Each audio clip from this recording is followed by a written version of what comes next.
Madam सबसे पहले मैं आपको बताऊं कि जो दिवाली पाकिस्तान के अंदर सेलिब्रेट की गई है, आपने जैसे कहा कि हिंदुओं के साथ मिठाई खाना नागवार समझा जाता था। सब कहते थे कि ये हिंदू हैं, इनके साथ क्यों बैठे हैं, ठीक है, इनके साथ क्यों छेड़ें, इनके साथ क्यों सेलिब्रेशन करें। देखिए मेरे पर्सपेक्टिव के मुताबिक मैं ये चीज़ समझता हूँ कि हिंदू, मुस्लिम, क्रिश्चियन, सिख ये मजहब है सिर्फ जो आपकी इंसानियत आपके अंदर डाल दी जाती है ना, वो इंसानियत ही कंसिडर की जाती है। और सबसे बड़ी बात यहाँ पे ये है कि आपके मुल्क की माइनॉरिटीज हैं। ये दुनिया अब ना बहुत मुख्तसर हो गई है, इसको समझने की कोशिश करें। हम ढीठों की तरह उनकी इजादात, उनका आया वो, कभी अपने बच्चों का लिबास देखो, मैंने बड़ा उनको खूबसूरती और एहतमाम से कई बार ये बोस्की के शलवार कुर्ते ये वो नहीं, वो अजीब लीरें सी पहन के, थोबे से पहन के फिरते हैं।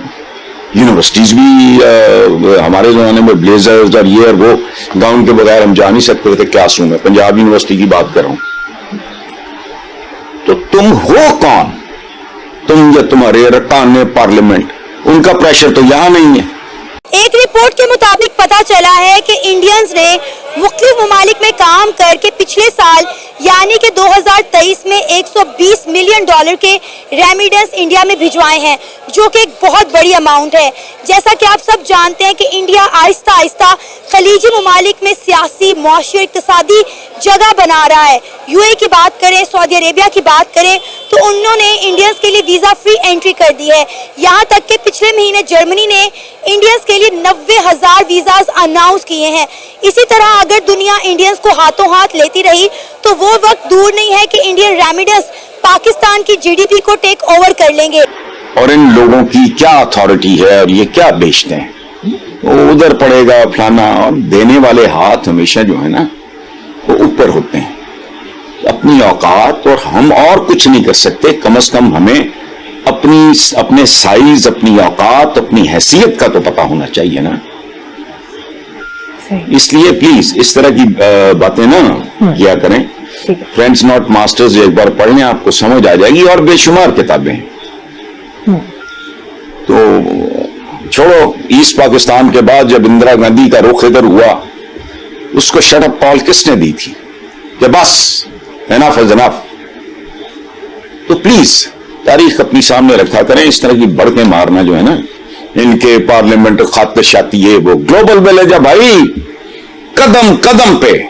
आप कहते हो कि फलस्तीन में जुल्म हो रहा है, फलाना है, वो बैरूनी मुदाखलत की दावत नहीं है, उनसे आप मुदाखलत मांग रहे हो।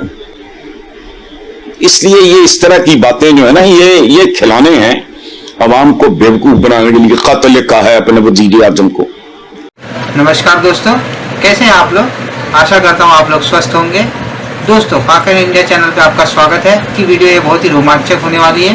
तो इस वीडियो को लाइक करिए, सब्सक्राइब करिए और बेल आइकन जरूर दबाइए कि आपको आगे की वीडियोस आपको जरूर मिल पाए।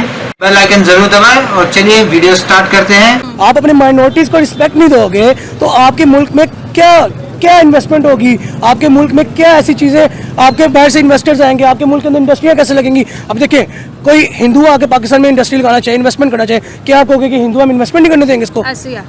सोचे ना, एक बिजनेस पॉइंट पे आकर डर भी तो खौफ भी तो पैदा किया। उसके बाद मैं आपको एक बात बताता हूँ कि आपने एक बात किया कि क्या नरेंद्र मोदी का खौफ है?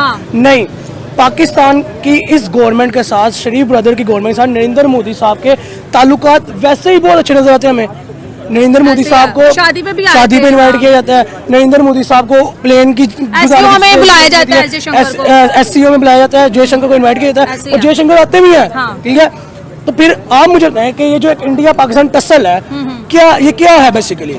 ये क्या अवाम को दिखाना चाहते हैं कि इंडिया पाकिस्तान दुश्मन है, जबकि उनके प्राइम मिनिस्टर को इन्वाइट किया जाता है, ठीक है। सारे काम आपके बैकएंड्स में हो रहे हैं, लेकिन अवाम के दरमियान दुश्मन, लेकिन अवाम को, पब्लिक को आप ये उधर से उनकी मीडिया, यहाँ से हमारी मीडिया ये पोर्ट्रे कर रही है कि इंडिया पाकिस्तान आज भी दुश्मन है। नहीं, आप सिंपल सी आपकी जो दिवाली सेलिब्रेशन के बाद मैं उसके ऊपर दोबारा आऊंगा कि हर मजहब का फेस्टिवल सेलिब्रेट करना चाहिए, क्योंकि आप देखें, किसी के गम में, किसी खुशी में शरीक होने से कोई आपके गम में, खुशी में शरीक होना इंसानियत है, ठीक है। कोई आप किसी के खुशी में शरीक होगे ना, कल को आपके किसी त्योहार पे वो भी आपके साथ सेलिब्रेशन करेंगे।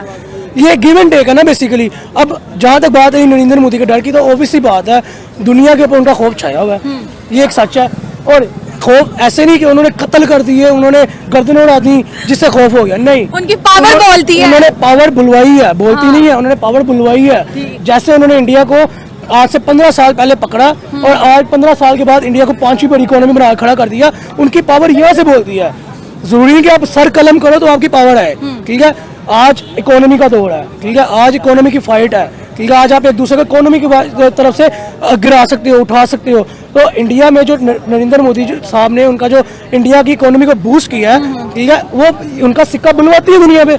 आज अमेरिका जैसी सुपर पावर इंडिया के सामने खड़ी नहीं हो पाती, सही है। ठीक है। अगर सुपर पावर की बात कर ले तो सुपर पावर भी अपने व्हाइट हाउस में दिवाली मना रही है और इवन कि उसने हॉलीडे अनाउंस कर दिया। सऊदी अरब ने दिवाली को सेलिब्रेट किया। मुझे आप ये बताएं कि क्यों ऐसा किया जा रहा है? मुझे तो यही लग रहा है कि भाई हर कंट्री अपने आप को आगे बढ़ाने के लिए इंडिया का सहारा ले। देखिए, सऊदीया एक मुस्लिम कंट्री है, ऐसे है दुबई। क्यों दिवाली को सेलिब्रेट कर रही है? क्यों कर रही है? दुबई एक मुस्लिम कंट्री है, वहाँ पे मंदिर बन जाता है, ठीक है, और वहाँ पे शेख कहता है कि नरेंद्र मोदी साहब जहाँ भी उंगली करेंगे वहाँ पे मंदिर बनाएंगे। इवन के मंदिर के लिए तो मुस्लिम ने जगह दी है। यही बात है ना, क्यों? सबसे बड़ी बात यहाँ पे आ जाती है, 3-4 पॉइंट्स हैं जिसको हम डिस्कस करेंगे। लाइक पहली बात आपकी टूरिज्म, ठीक है, आपकी इकोनॉमी, फिर आपका अपने नेबर कंट्री के साथ भाईचारा, ठीक है, दोस्ती। अब इसमें से हम एक पॉइंट आते हैं कि टूरिज्म। हर मुल्क चाहेगा कि हमारे मुल्क में टूरिज्म है, ठीक है। हर मुल्क का वज़ीर आज़म शहज़ादा चाहेगा कि हमारे मुल्क में टूरिस्ट है, ठीक है, हमारे मुल्क की इकोनॉमी बूस्ट हो, ठीक है। हर मुल्क का वज़ीर आज़म ये चाहेगा कि हमारा मुल्क तरक्की करे, ठीक है। अब अगर वहाँ पे दुबई में मंदिर ना बनता, वहाँ पे जो हिंदू कम्युनिटी है, क्या किसी कोई और मुल्कों से हिंदू जाते हैं वहाँ पे? कभी भी नहीं जाते, क्योंकि वहाँ पे उनके मजहब के, उनके रिलीजन वाइज कोई ऐसी स्पिरिचुअल प्लेस ही नहीं है, तो क्या विजिट करने जाए, ठीक है। दूसरा पॉइंट जो मैंने कहा, डर। नरेंद्र मोदी का डर, जैसे मैंने बताया, इकोनॉमिकली डर बैठा हुआ है। हर मुल्क चाहता है कि नरेंद्र मोदी का जो इंडिया है, ठीक है, वो 5वीं बड़ी इकोनॉमी है, 3री बड़ी इकोनॉमी बन रहा है, तो हमारे इनके साथ ताल्लुकात बेहतर होने चाहिए, बराबरी की बुनियाद पे हो, जैसे भी हो, हमारे इनके साथ ताल्लुकात बेहतर होने चाहिए, हमारे इनकी ट्रेड होनी चाहिए, हम इनसे बेनिफिट लें, ठीक है। तो अब देखें ना, अब अफगानिस्तान के इंडिया से ताल्लुकात बेहतर नजर आते हैं, क्योंकि वो जॉब ही नहीं दे रहे, वो सिर्फ इंडियंस को जॉब्स मिल रही है। और पाकिस्तान की जो पॉलिटिकल सिचुएशंस है, जो इकोनॉमी है, जिस तरह की इन हालात को देखते हुए वो पाकिस्तान को जो है ना, वो जॉब, पाकिस्तानियों को कोई जॉब नहीं मिल रही। और जो पाकिस्तानी वहाँ पर ओवरसीज अपनी अर्निंग कर रहे हैं, सेविंग कर रहे हैं, वो पाकिस्तान में इन्वेस्ट नहीं करना चाह रहे। क्या वजह इसकी? पॉलिटिकल इंस्टेबिलिटी है, जिसकी वजह से वो कह रहे हैं कि नहीं, कुछ हुकूमत पे उनको ट्रस्ट नहीं है। कुछ लोग कहते हैं कि इकोनॉमी नहीं ठीक जा रही, इस वजह से वो पाकिस्तान में इन्वेस्ट नहीं कर रहे। वो कह रहे हैं अभी टाइम नहीं है, कुछ अरसे तक जो है ना इकोनॉमी ठीक हो जाएगी इंशाल्लाह, जो हमारी होना शुरू हो गई है पिछले काफी टाइम से बेहतर हो रही है, तो इंशाल्लाह in future they will invest in Pakistan. अच्छा, हम देख रहे हैं कि खलीजी मुमालिक में इंडिया दिन ब दिन अपनी जगह बनाता जा रहा है और पाकिस्तानियों को जो लोग हैं वो वीज़ाज ही नहीं दे रहे। आपने जैसे कहा कि इंडियंस को लिया जा रहा है लेकिन पाकिस्तानियों को नौकरियां नहीं दे रहे। हम दूर नहीं जाते, हम यूए की बात करते हैं जो पाकिस्तान से 2.5 घंटे की फ्लाइट है, वहाँ पे आप देखें पाकिस्तानियों को वीज़ा नहीं मिल रहा। यूए कह रहे हैं कि ना हमें पाकिस्तानी चाहिए, ना हमें अफगानी चाहिए, हमें सिर्फ इंडियन चाहिए। हम जर्मनी की बात करें, जो जर्मनी ने पिछले दिनों जो है वो मेरा ख्याल है 90,000 के करीब वीजा जो है वो अनाउंस किए हैं इंडियन स्किलफुल वर्कर्स के लिए कि भाई आप आए और आके हमारे मुल्क में काम करें। आप देखें कि क्या वैल्यूज है इंडियंस की ऑल ओवर द वर्ल्ड और पाकिस्तानियों की क्या वैल्यूज है। बिल्कुल ऐसे ही है, इसमें कुछ हमारी अपनी भी वो है खामियां हैं जिसकी वजह से जो है ना हमें वीजास नहीं मिलते। हमारे काम ऐसे हैं, हम वहाँ पर जाके कुछ 2 नंबर, हम जुगाड़ी हैं, 2 नंबर काम। वो मेहनती लोग हैं, वो ज्यादा चाहते हैं कि वो जो उनको ड्यूटी मिलती है वो पूरी करते हैं, वो कोई 2 नंबर ही नहीं करते। पाकिस्तानी जो होता है वो हमेशा कोई ना कोई जुगाड़ में ही रहता है कि वो कहते हैं हम कोई 2 नंबर रास्ता निकालें, हम जल्दी कुछ पैसा बना लें। यही तो वजह है ना कि आज पाकिस्तानियों को वीजा नहीं मिल रहा और इंडियंस को धड़ाधड़ जो है दुनिया हाथों हाथ ले रही है और हमारे जो पढ़ा लिखा तबका है वो भी बेचारा इन चंद गंदी मछलियों की वजह से पिस के रह गया है, उन्हें भी जो है वीजा नहीं मिल रहे। मेरी अपनी बहन ने, मेरे अपने भाई ने 2 दफा यूए के लिए अप्लाई किया, उनके 2 से 3 दफा वीजा रिजेक्ट हो गए जबकि वो जॉब ही दुबई में करते हैं। बिल्कुल ऐसे ही है, स्किलफुल वर्कर्स के लिए भी बड़ी प्रॉब्लम हो गई। जो 2 नंबर लोग गए हैं, जो सिर्फ किस्म के ऐसे विजिट वीजा पे जाते हैं, वहाँ जाके इलीगल हो जाते हैं।